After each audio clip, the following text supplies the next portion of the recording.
Good afternoon. Call to order the regular meeting of the Tiki Island City Council on Tuesday, May 17, 2022 at 6 p.m. in the Public Safety Building. First, we're going to go to the election. We're going to make a motion and vote to consider and adopt Resolution 5-2201, canvassing of the 2022 election results, declaring Steve Cunningham, Hunter Neblett, and Gary Kaufman as duly elected aldermen of the board. We're going to now present the certificate of the election to newly elected aldermen, which is on their table right there. You can get a motion and a vote on the resolution canvassing the election. Okay, can I get a motion? Make a motion. I'll second. Okay, all in favor? Aye. There you go. Motion passes. All right. Present the certificate of election to the newly elected aldermen. They're on their tables now, so we're going to step 3.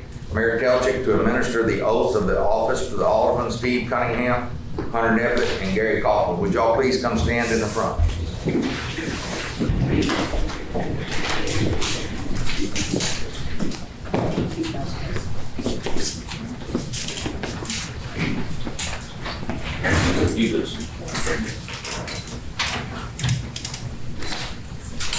All right. Y'all repeat after me when I get to the point where it says y'all's name. In the name and the authority of the state of Texas, I, Gary Kaufman. George Hunter Neblett. do solemnly swear or affirm Do solemnly swear and affirm that I will faithfully execute the duties of the office of that I will faithfully execute the duties of the office of Alderman of the Village of Tiki Island of the state of Texas, of the state of Texas, and will to my best of my ability preserve, protect, defend the Constitution and laws of the United States and of this state. So help me God. And will to the best of my ability preserve, protect, and defend the Constitution, laws of the United States, and of this state, so help me God. Congratulations. Thank you, Ollie. Thank you. Get up here and go to work. You don't make it easier.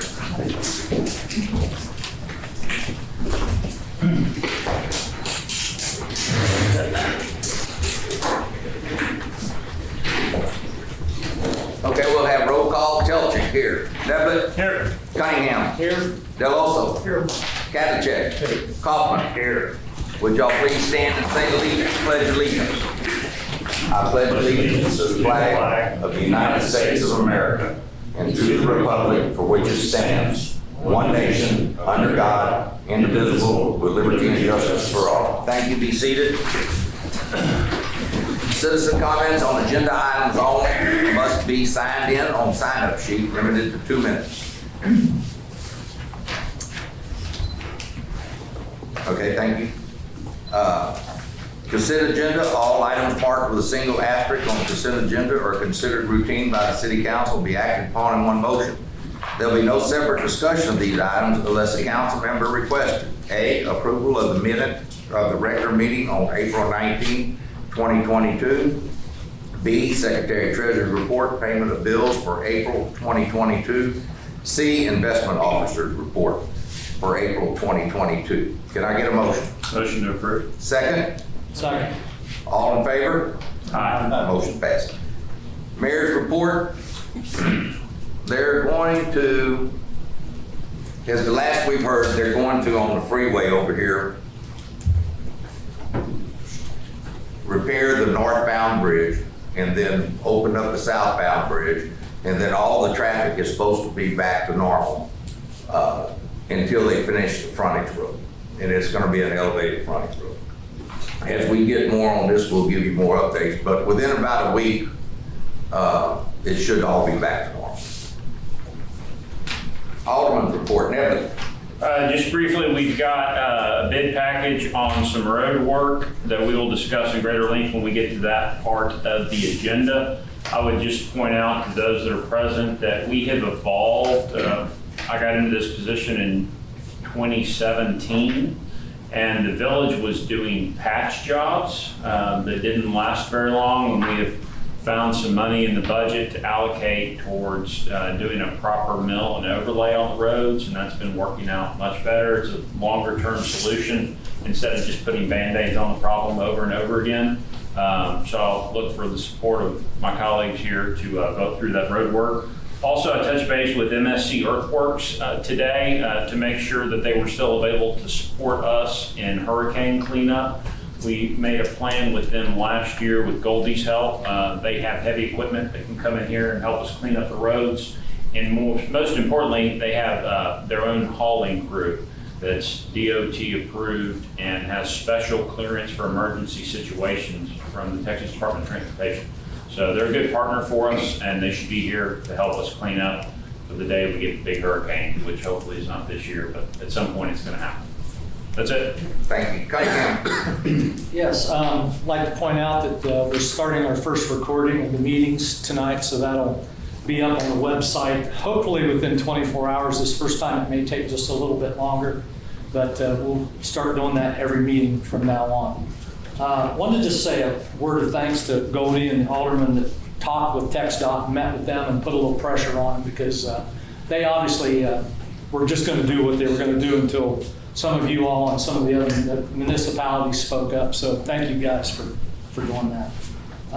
Lastly, we've taken down some of the dead trees from last year's frost in the park and over by the public mailbox. We've got a couple more that we got to take down that we'll do in the next couple weeks, and then we should be caught up on that. That's it for the report. Thank you. Del Couple things on the budget. Looks like we're all about 100% on our tax revenue has already been collected, which is very, very good. As far as the rest of the revenue goes, we're already, from my projection, we're at 81% of the total year, which is into 7 months, which if you're going back our projections, it would have taken 9.5 months to get to where we are. So the revenue is coming in actually better than what we had predicted, which is great.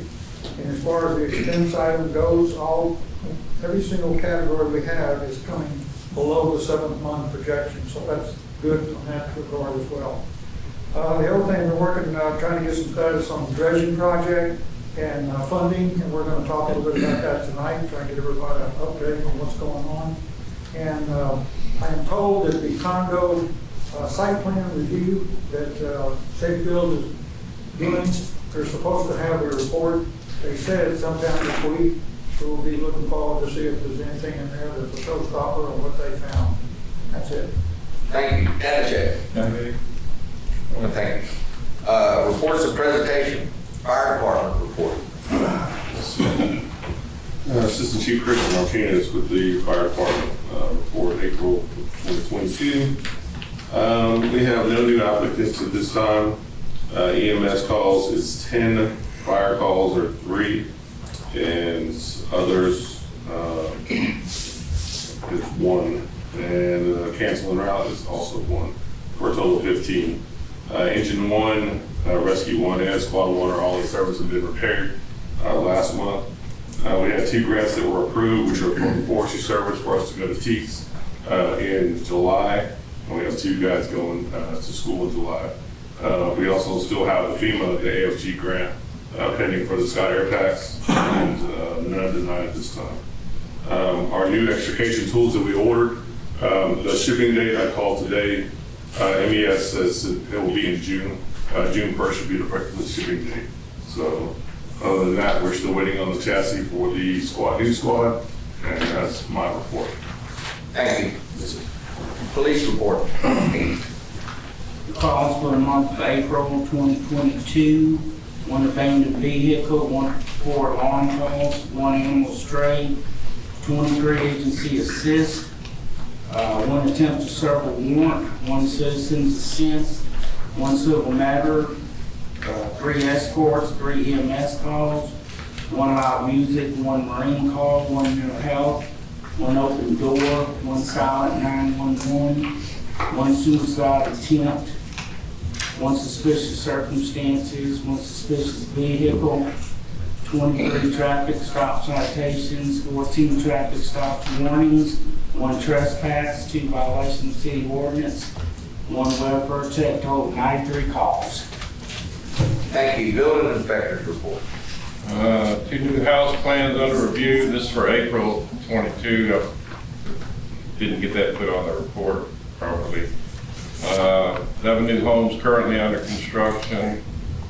43 permits issued, 2 were new house. 70 permits closed, 2 new house COs were issued. 3 plats, 2 recorded, 2 on the agenda for review. That was last month, but they've been recorded. Reviews with Ray continue.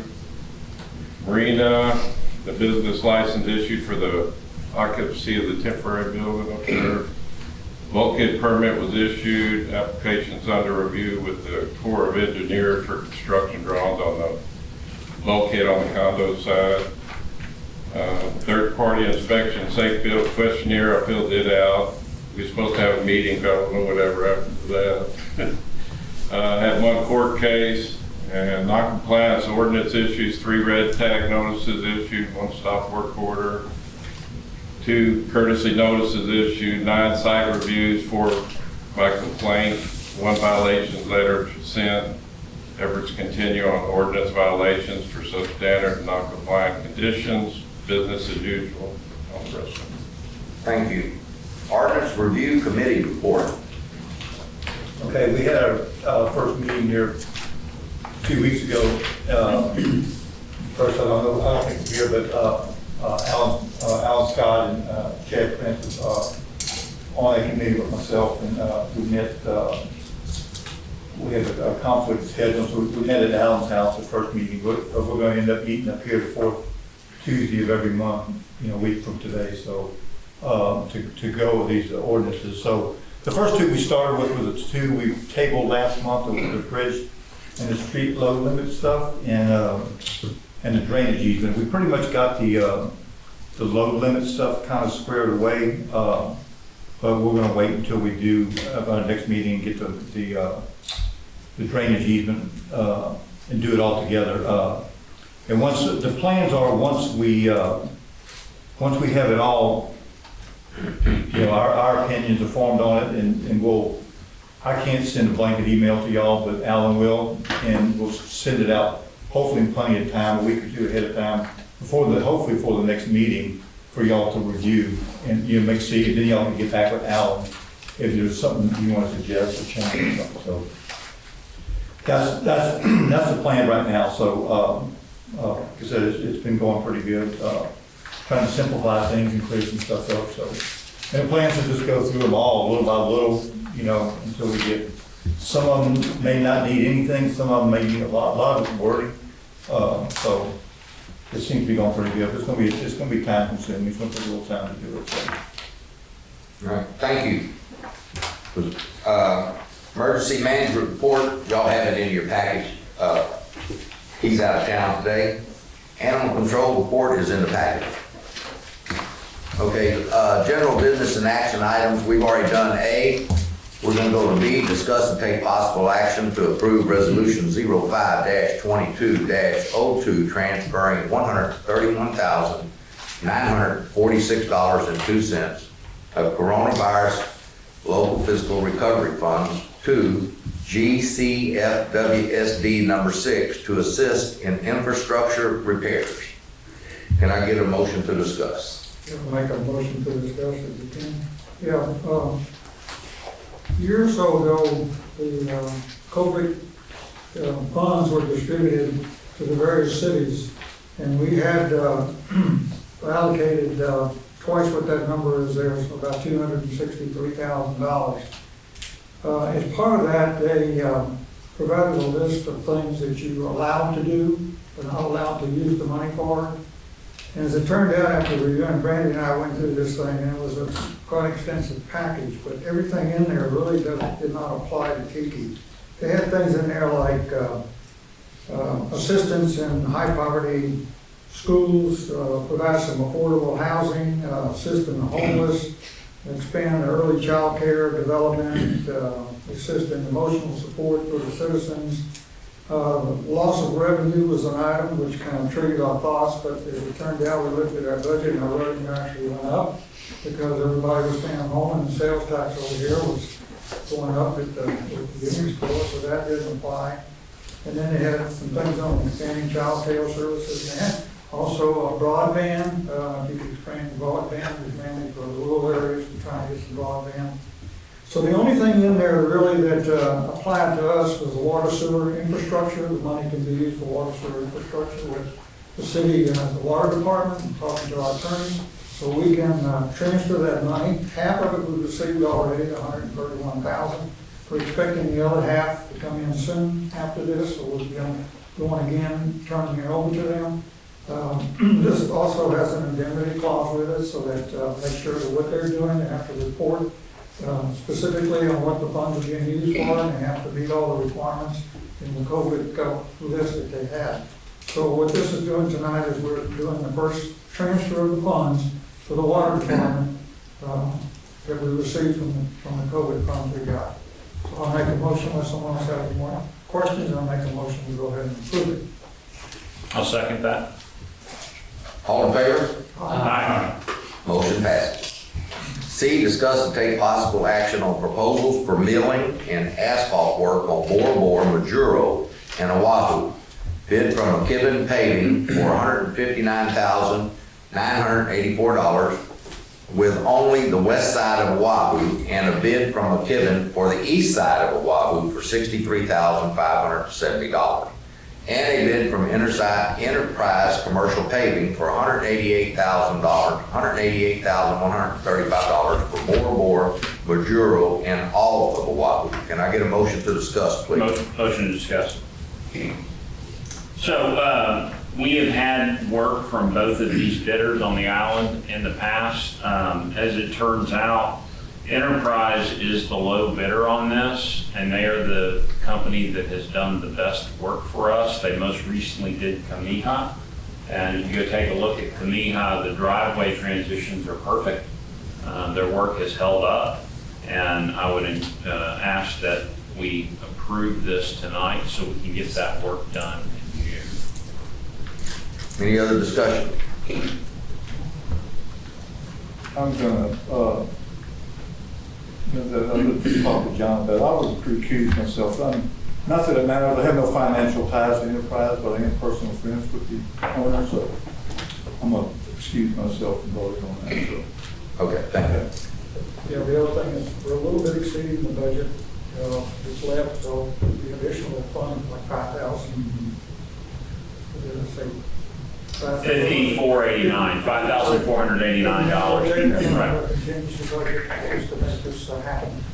So I'd definitely make a motion to approve. This is one of the few things where our tax dollars are going somewhere where the village citizens can see where the money is going. And I really think this is a good thing. I wish we could do more. Yeah, and to clarify, it's not the whole street of Bora Bora. The front side of the Bora Bora is okay. The back half of the road is totally failed.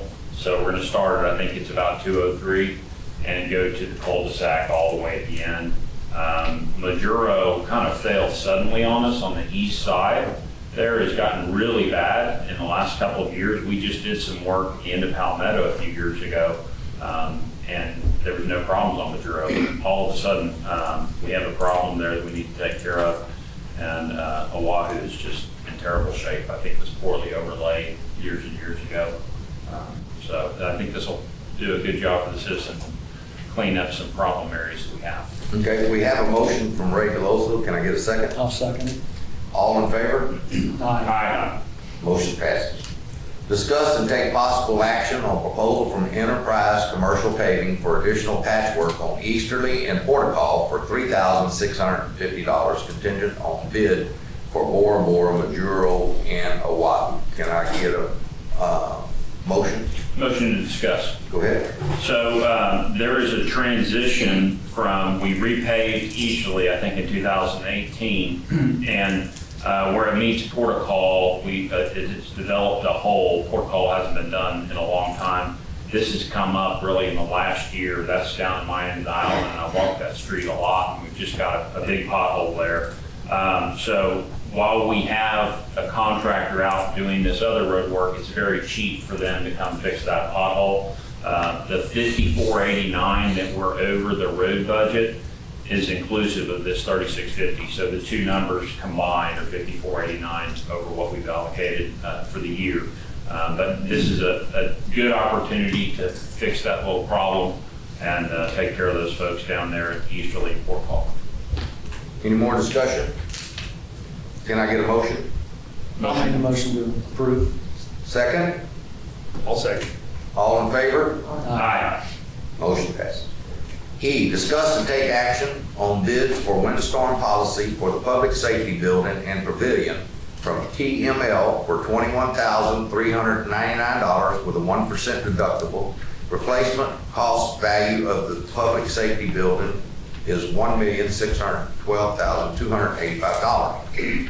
Kaminsky Insurance for $21,858 with a 1% deductible and $20,505 with a 2% deductible. Replacement value $1,360,000. And Insurance Advisor to Texas did not bid this in available time of posting. Can I get a motion to discuss, please? Motion to discuss. Gary? Well, first of all, thank y'all for putting something on the agenda I know something about my first meeting. So that was really nice of y'all to do that. And you may unswear me in after this part. I have a handout for the board, if I could, to Yes, help us please. with this decision, because part of our decision, as I understand it, if I'm wrong, you can tell me, is to not only try to approve a bid for the renewal of this policy, but we also have to make decisions on the insurable values of these buildings, right? That's something that's underneath our control as well, I believe. That's correct. And so I think there's some information that I want to share that we need to look at. And so this is what I did today. Let's see. It might help us in making this decision, and I'll tell you why this jumped out at me is because I have a little history understanding as to what these buildings have been insured for.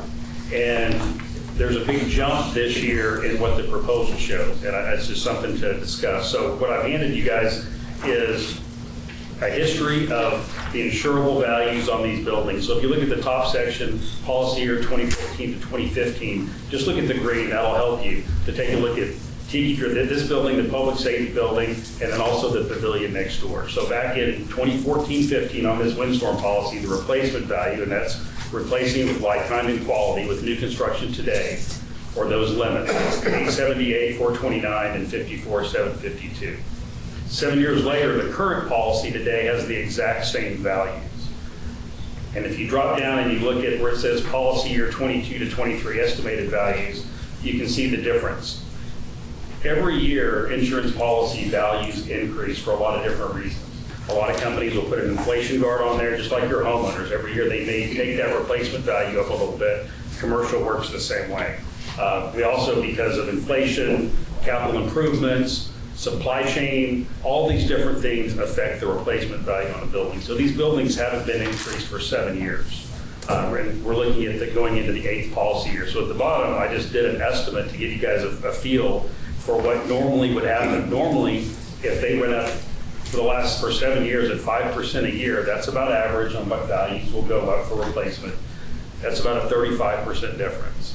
And then this last year, what we're seeing with inflation in the world we live in today, replacement cost is going up about 10%. So my point here is over the last 8 years, there's been about a 45% difference in values, but the policy has not been increased. So the buildings are very underinsured. So when you flip over to the second page, this is an analysis of the bid that we just received from 2 different agents. If you're going to see that, you're going to see under the Kaminsky proposal, the value of $1,360,000 compared to what we have on the policy today of $878. That's a huge jump. And the reason there's a jump is because it hasn't been increased for the last 8 years. They just gave us an increase this year, and that's the replacement value. The other proposal, and you can see that the other lines of coverage under her proposal, they're the same. So they didn't raise the pavilion. The other ones are business personal property, which are contents in the building. So the contents in this building and the contents of the building across the street for the office. And that's something that's just up to the actual insured as to how much contents they want to cover. So I'm just talking about the building itself.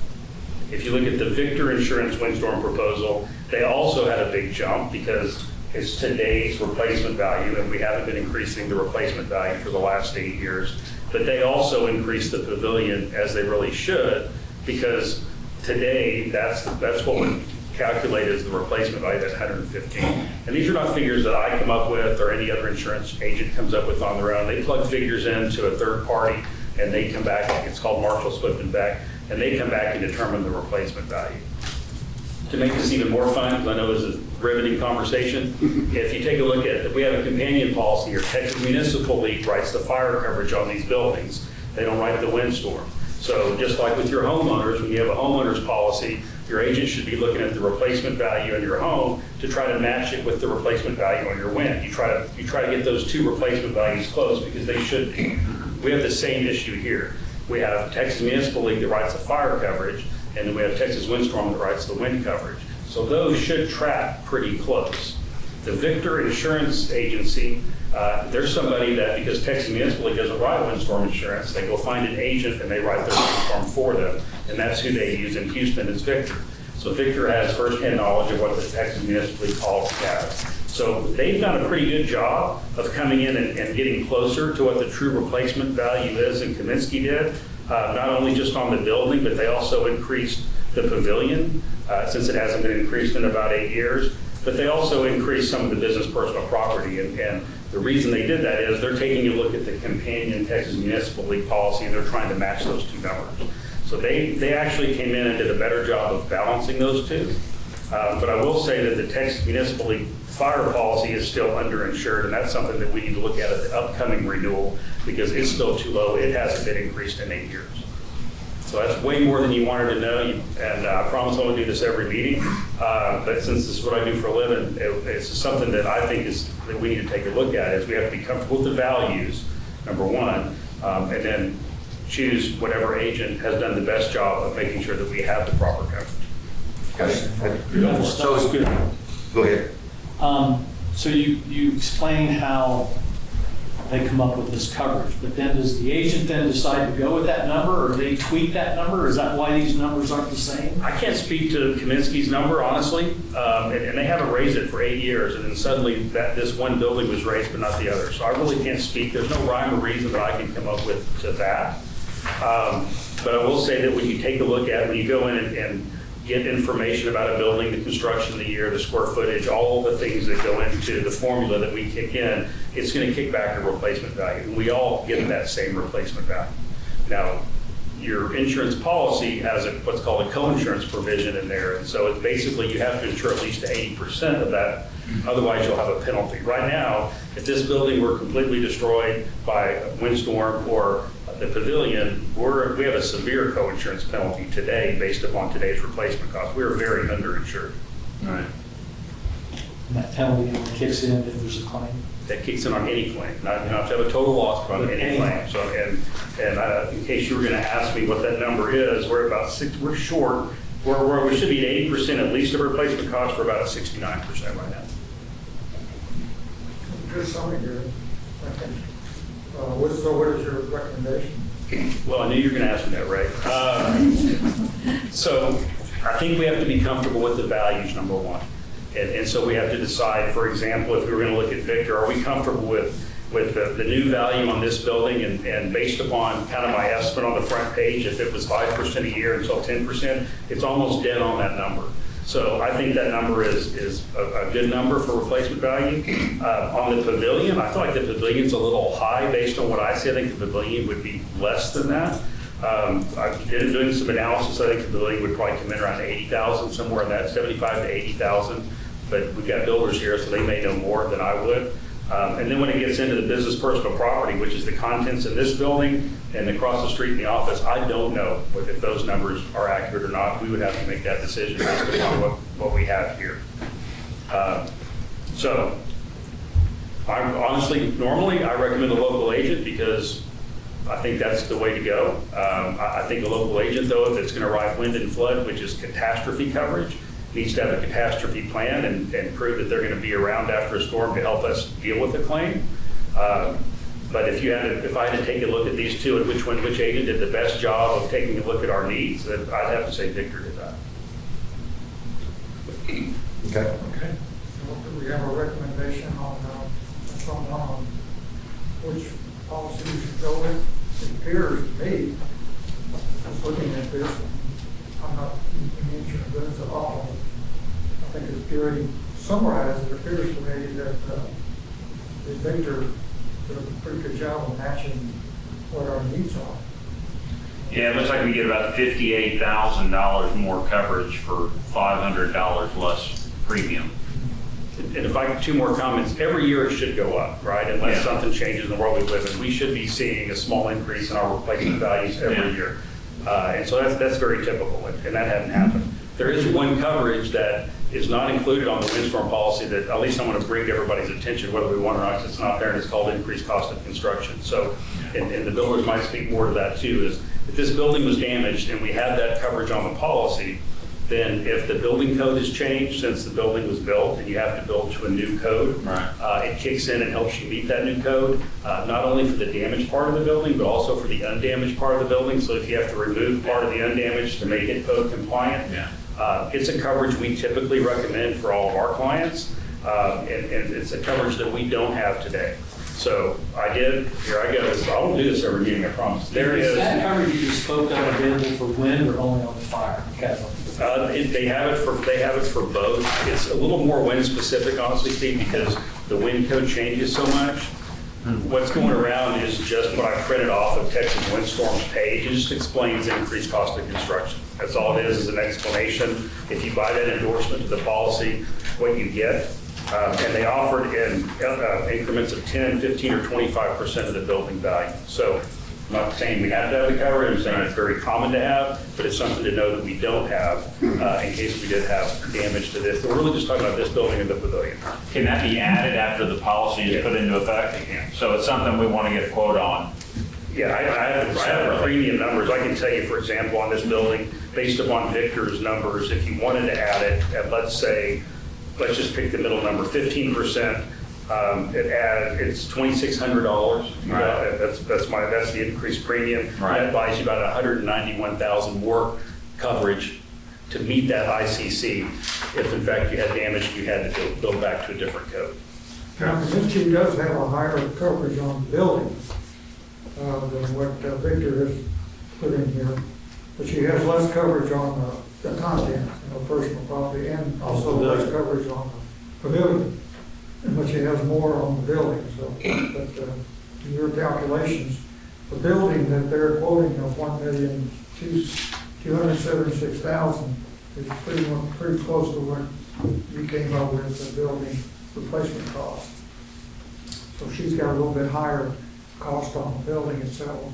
Yes, sir. You don't want to underinsure, you don't want to overinsure either, and so at least based upon the third-party information we have to use to come up with that, I think Victor got a lot closer on that number. Well, the policy is getting ready to expire, so we're gonna have to make a decision here tonight. Which one we're gonna go with. So, Sorry. In your professional opinion, again, you would choose Victor Insurance, is that correct? I would, based on the two proposals we had and based upon the information that I just laid out for you with the replacement cost value and the fact that it hasn't changed in 8 years and where it should be today, I think they got a lot closer, and they also used the TML numbers to help them arrive at that. And so based upon that, that's who I would recommend. Okay. Any other discussion? Okay, can I get a motion? make a motion, I'll second. Okay, Gary Gottlieb made a motion. I did, that we're gonna- okay, I made a motion. All right, that we're gonna use Victor Insurance. We have a second by Ray Veloso. All in favor? Aye. Motion passes.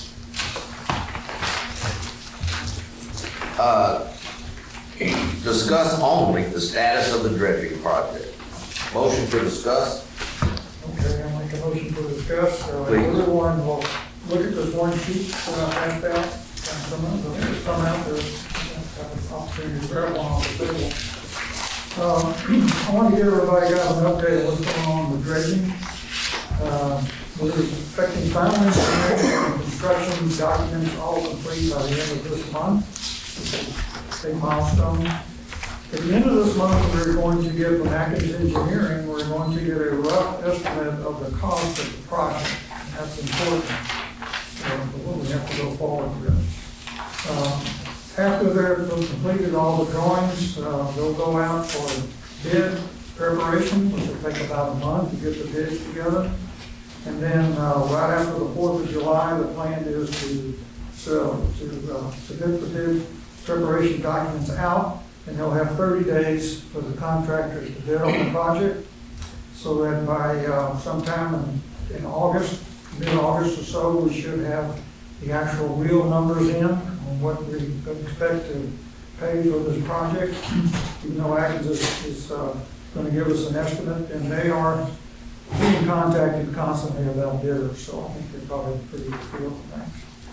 But anyway, right after the bid period is complete, we want to go ahead and award the contract to the bidder, and that'll start in August. And then the first thing we have to do is construct the breakwater and prepare the beneficial use area back here. And that's going to take a couple of months to get that all done. And then we will actually start the dredging in November. Now, in order to do all this, we've got to pay for it. And the process for going with a certificate of obligation, and that's what we decided to do, I think we have anyway. There's several steps that have to take place. The first thing we have to do is the board, after we get a bid estimate from Atkins, we can use that number, or we can decide at the time that just to protect ourselves, we may want to have a fudge factor to it just to make sure we have more money. But anyway, the board will have to adopt a resolution to publish the notice of intention to issue a certificate of obligation in the local paper. And it has to be done twice, 1 week and then following the second week. And also has to be posted on the Tiki website.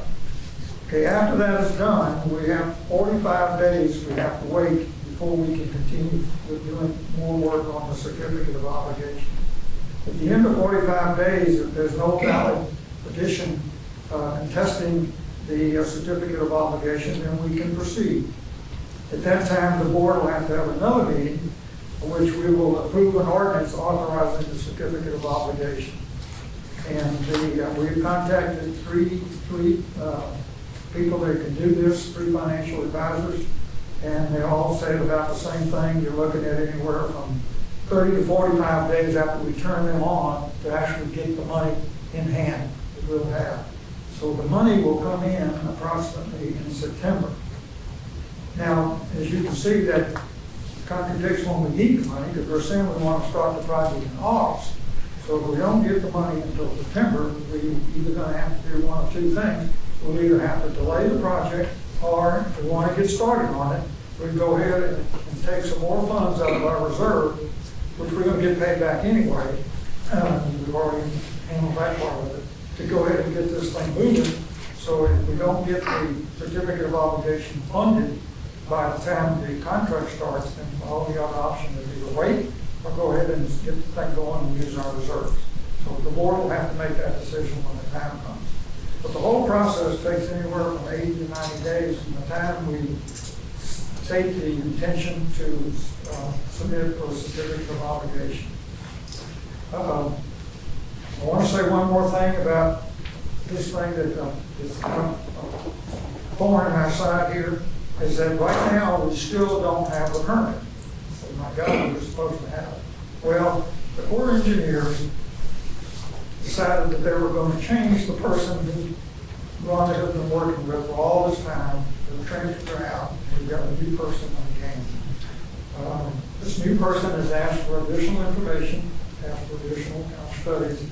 She is setting up a meeting with the supervisor, and has also the supervisor has agreed to bring back the lady that she's been working with all this time to come in and discuss and assist the current person that's working on this project, so we can kind of get, hopefully get this permanent issue. But it's not happened yet. So we don't want to go too far until we have our permit, so we got to be careful on that. Another thing I would like to recommend that the village do at least a couple of open forums, put them on the blackboard and advertise everybody to come in here. We want to a lot of citizens are not all that familiar with the project and what the dredging is all about, so I recommend we do a couple of little forums, we review the project objectives with the citizens, review the schedule that we just kind of went through, so everybody knows. Also discuss a little bit on the funding, how we're gonna do it. And also at that time, we should have a good idea of how much money we're talking about. And then obtain, of course, citizen comments. So when it comes time, I'll work with Randy and we'll try and set up one, probably during the week, maybe one on Saturday, so we can catch the weekenders. And everybody will have an opportunity to listen to it. And if we have to, we can do more. It's not a big deal. But anyway, that's kind of where we are today on the dredging project. There's Have any questions? one more thing, Ray, that you, once we get the budget for this, it's going to be from Atkins Engineering, and it's not gonna be exactly what maybe contractors will be bidding. So we need to, y'all need to sit down and think about maybe adding 15% to it for when we go to get this certificate of obligation. And they've also told us that if we borrow more money than we need, that we can repay that, we can give that money back and not affect our certificate of obligation. But the problem is if we go in and we don't have enough money, the reversal of it getting more at that point in time is going to be a little more difficult. So if we go ahead and is everybody, Steve, everybody aware of construction, it's not going to come in at what Atkins says. It might come in lower. I have seen that, but not very rarely. So if y'all come in and y'all decide that y'all put 12, 15% more onto it and we borrow that money, we can get it back with no penalties.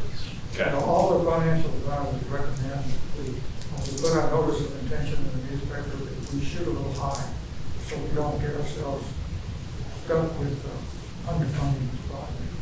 Yeah, makes sense. Has this exact project been done before? 10 years ago. What was it 10 years ago? It was $1,200,000. We didn't build a breakwater then, to be clear. We did maintenance dredging. And then back then, so what we've asked them to do this time, 10 years ago, when the village done the dredging, they mainly hit the entrances to the canals, done a few spots in the canals, not many, but it was mainly all the entrances which silted up first. So the Corps will let us go 8 foot at the entrance and 6 foot everywhere else. So this time we've asked them to do 100% of the island. Anything over 6 foot is not included in this contract. Anything under 6 foot is this time. So they will also be doing the canals and the entrances into the canals. And at the entrance to the canal again, they'll let us go 8 foot, so we're dredging to 8 because that silts in before anything else. So we have quite a bit more dredging that spoils that will be done this time versus the 10 years ago.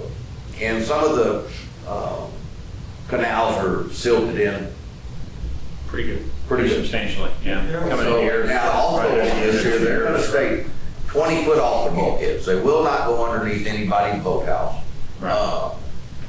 We don't know at this point in time if you could hire them while they're in front of your house to do it, but we're gonna stay 20 foot off of each bulkhead. And in that way, we don't have any problems with boathouse failures or bulkheads collapsing if the village would be responsible for it. So we've asked them this time to make sure everything is at least 6 foot of the canals that are not, and to do the 8 foot. So we're gonna have to about double the amount of spoils that we had last time. And the homeowners, if they have lights, that's their responsibility to get them out of the way. Lights responsibility, but when this all goes through, there'll be notices sent out when they're going to each canal. This schedule is gonna be this week to this week, and please remove your lights, remove your crab traps, remove everything that's gonna happen like it did the last time. They have a really good Now, where's that? Over here on this side of the island, on this side of the navigation channel, we have spent money before my time, on many occasions, dredging that entrance into that canal over there, and it always silts back in because the prevailing winds blow right in here, and then the north winds stir up the bay over here, and that sediment's carried. They did a study, actually an engineering study, on how the currents bring the sediment under the bridge here and deposit it right there. And so that canal silts in within a couple of years. So this canal over here, basically at normal tide, would you say it's unusual? Yeah, for sure. Now, the village did build a similar breakwater that we've modeled this after, right over here by the church. that comes out from Okay. the Farees house there. Okay. Yeah, Low Cotton. Behind the church, Low Cotton. One canal. that's right, that's right. So we know the engineering works. Atkins Engineering has a really good detailed map. They've done depth maps, all the canals. They've got it down to, I mean, within 3 feet of each other, they have a detailed map showing the depths of all the canals and which ones obviously are going to be dredged or not. There's 6 feet for everybody. Yeah, which they had to do to calculate the amount of material. And do we have enough room to store it, right? Makes sense. And get dredge numbers. So anyway, that's where we are. Come into May, when we get that bid, we're going to probably call a meeting quickly as we can so that we can post the intention to for the CO. And that's an important step. That'll get the ball rolling. And so we're going to do that as quick as we can after we get the bid. Ray, remind me, did they tell us start to finish on the project, how long they think it will take? Do we know that yet? No, we have not got that. We won't get that probably until the bid's come in. No, have to do with equipment availability too. You can't just call dredge and have them here. You know, when are they going to finish up? Are the projects going to go? Any more questions? No, sir. Thank you for your work on that, Ray. Okay, well, hopefully we can get this permit. This is, been going on our side for a long time. It's unbelievable difficulties later with the cold. Okay, No, I agree with that. Just All like right, text if there's no more discussion, we'll move along. G, consider and take action to adopt 2022 through 2027 Galveston County multi-jurisdictional hazard mitigation plan. Make a motion to discuss. This is a plan we have to move for 5 years with the county. It's really a county plan, but we're all together on this because we all help each other. And in order for FEMA to take care of us when the time comes, we have to have this mitigation plan in place. So we're just basically the county plan, and all the cities are kind of jumping on it. And all this is doing is saying we're going to agree to that plan. I'll make a motion to approve. Second. Oh, can we? Oh, Yep, I'm sorry, go ahead. Yeah, I just wanted to discuss a few things with that. You know, a couple things I was going to bring up. One, Hunter already discussed, and I appreciate that, is the cleanup crew. Yeah. That's very, very important. You know, that was, I know we did it last year, and I was going to see if we did it, so appreciate you doing that. The other thing is on Michael's, Bergen's report. He's not here. He's done a lot of stuff. He's done a lot of training. I mean, he's worked his butt off and got to this point. But one of the things that, and I talked to him a few weeks ago about a lot of this stuff, and one of the things that, even though this plan is great and we should be a part of it, I think the village needs to have their own plan in place. And I think according to this, he's kind of working on that. A city-specific hazard mitigation plan, which it don't have to be extensive as what the county has, but, you know, we're like the smallest community in the county, and when it comes to help, we're probably at the end of the road, so it's great to have that. And I mean, it's just basic, simple stuff. I mean, to me, it's important that, you know, I think, and we may have discussed this before, each one of us needs to have our own email address. Not our personal email address, but we need a village email address to each individual alderman. You know, and our phone number should be on each one of our contact numbers should be on the webpage. So when people have questions, you know, they got 6 people to ask. So yeah, that's very important. The other thing is, I've noticed on this plan here that may come in handy is, you know, during Ike, Charlie had his stuff together. Charlie had a ton of contacts. Charlie had new people everywhere, and he had people in here, and I mean, they were cleaning roads before the water was below the bulkhead. But I don't know how we're set up like that now, but I noticed, like, if you look at Jamaica Beach, you know, and you probably get tired of me referring back to Jamaica Beach and Boa Vista, but we learn a lot from each other, and there are 2 cities that are similar to us in the county. You can't get any closer. But one thing Jamaica Beach has is like when you assign duties for aldermen, Jamaica Beach also has an emergency, like Hunter's in charge of the street. You know, his emergency thing may be trash cleanup. We're getting responsible for getting the people like he's already done in here. Somebody, Ray may be the liaison to the Red Cross. That's a good idea, so people can plan ahead of time. You know, he can contact the Red Cross before you even had a disaster and say, hey, this is what we need, you know, if we had a disaster. So that's something you might consider, just throwing that out there. So, but that's all I had on that. So. Yeah, he does a specific one for our city, that would be good, yeah. Yeah. And we- That's part of my. Yeah, in fact, they ran Yeah. into a class, and that's what they told us. Right. We need to have one for our city. Like, it don't have to be crazy, you know, just, so. When you're working on those two, the best way to start is find a good one that another municipality has and use it as a shell to start with. It may save you a lot of work if we think somebody else has a good one. I think Brad has already, that was the plan, to pick up an existing one and just modify it for us. We talked about that before. Okay, very good. Anything else? Any more discussion? Okay, can I get a motion to approve? Motion approved. Second. Second. All in favor? Aye. Motion passes. Citizen comments, please state your name. Comments limited to 2 minutes. Can I get a motion to adjourn? No, hang on, I guess I'll just wait and see my myself talk. A couple things I have. One is, I think we deserve to give Karen Herring a round of applause for, I mean, she's been volunteering up here for I don't know how many years her term was, but, you know, appreciate her service, you know, so her name wasn't mentioned tonight, but appreciate Karen Herring for doing, you know, serving the village of Tiki Island for how many terms has she been here? 2, 3? Yeah. Look back at the wall there, quite a few. Just 2004. Me. 3. I think 3 terms. So, She didn't want to show up first. okay, the other thing I have, so I have a problem, and it's some people may say it's a personal problem, but my opinion is a village problem. And that is to do with the trailer parking. I've got red tags after red tags, and my neighbor has to go to court in August, my pregnant daughter has to go to court in June. And, you know, I'm curious of how we enforce these ordinances.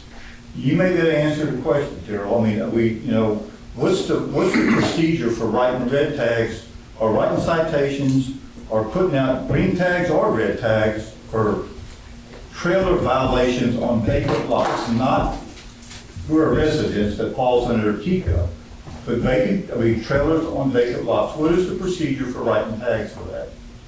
Usually investigated by complaint, but it is a city ordinance, and if somebody complains about it, I have to investigate, and if it's an offense, then it gets addressed. Well, you know, Steve, since it's not on the agenda, I mean, it's okay to raise the issue or whatever, but if there's going to be an extended discussion, it needs to be put on a future agenda. you want me to put it on a future agenda? Well, I mean, if you're going to have, if council's going to, right now, if you're just talking to Darrell, which I guess is okay, but if council's going to have a discussion of these issues, it needs to be an agenda item. Okay, I mean, so you want me to put it on the, you know, the next agenda? I mean, it's something that has to be, I mean, it has to be addressed, John, and I Yeah, understand no, that. if you want council to take up that issue, yes, you should ask the mayor to put We it on. have an ordinance committee, why don't you work on the ordinance? If you want to change the Well, but ordinance, change the ordinance. that's one of the biggest complaints we have out here is trailer parking, and I agree with that. You know, but here, I have picture after picture after picture of trailers that are in violation, and, you know, so So if you want the city to reconsider its policy, its ordinances or whatever, it should be on the agenda and let council have a discussion and decide whether they want to take action or not. And if you won't put it on the agenda, bring it to me and I'll put it on. I don't understand what the agenda is going to do, though. How is that going to happen? It's coming down, John, to where most of y'all probably don't know this, but I spent $2,500 on a freaking attorney and took the village to court that's still tied up in the county court, just to prove a point over a $750 fine. And if I have to do it again, I'll do it again, John. I mean, it's ridiculous. It's blatant harassment, and I'm tired of it. But Steve, you're bringing up an issue at a council meeting, which presumably means you think council ought to do something about it. Well, somebody has to do something Right, about but it. the agenda item issue, that's not a rule, but that's a rule that the state legislature made up. They said it's part of the open meetings law, which is if you're gonna have, council's gonna have any substantive discussion of an item, it has to be on the agenda. So. Okay, that's fine. We'll put it on the agenda. Can I ask another question now? Just from listening to the conversation, so we have an ordinance, right, about trailers parked on vacant land based on what you said. Steve, is that right? Right. And then Daryl, you said if somebody complains about it, then you do something about it. But on a normal day when nobody complains, those trailers are okay, even though they're in violation? Well, it really isn't okay, but It's not okay, it's a matter of if he sees it or not. It's Yeah, still not he's okay. I'm trying to understand, okay. So you have to see it, or somebody has to call. Yeah. Okay. So I mean, it sounds like, Steve, that you're proposing that maybe the city ought to change the ordinance. And that's fine, council can do that, but you gotta go through a process. to do that. It's not the fact to change the ordinance. We have an ordinance. You either enforce the ordinance or you don't enforce it. It's that simple. That's as simple as can be. you're more than welcome to complain on any lot that you Well, have. again. I have no complaints. I have zero Okay, complaints. Daryl reports to council, and so council can give them instructions. If you think that's an issue council should take up, it needs to be on the agenda. I mean, I don't know, it's not going to go to the agenda. It's going to end up on the court again, is what's going to happen. I mean, I don't know what else to do about it. I don't understand. Follow the rules, that'd be a good start. Daryl, Sorry, but I'm tired of it. We need to. I'm very tired of it. You know, instead of being proactive, you're more trouble than you Y'all can have are. that, y'all can have Y'all can have that that conversation. That should be at a council conversation. meeting. Y'all can have that conversation at the office, please. We'll put it on the agenda. If Steve brings it, we'll put it on the agenda for discussion at the next meeting. Any other citizen comments? Go ahead. I've mentioned this to a couple of people. I think it's on deaf ears, but I do want to bring it up for the entire council to think about it, at least get your personal opinions. 15 years ago, this community came together kind of strongly around an anniversary party. It was our 25th anniversary on the island. The city sponsored an event with contributions from private citizens, which I think can be done again. This is our 40th anniversary.